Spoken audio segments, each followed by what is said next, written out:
Pri ďalšom pravidelnom investovaní, ktoré som si zriadil, sa mi asi stala najhoršia možná vec.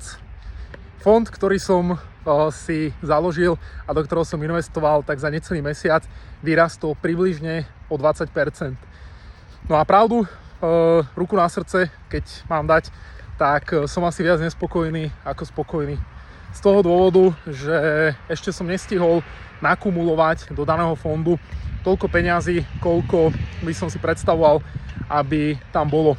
Takže pre vás, ktorí investujete pravidelne, práve naopak, buďte radi, keď začnete investovať a ten fond buď sa pohybuje len tak do strany, buď tak pomalinky rastie, alebo ešte lepší prípad klesa, lebo máte možnosť dokúpiť tie ďalšie podielové jednotky za lepšiu cenu.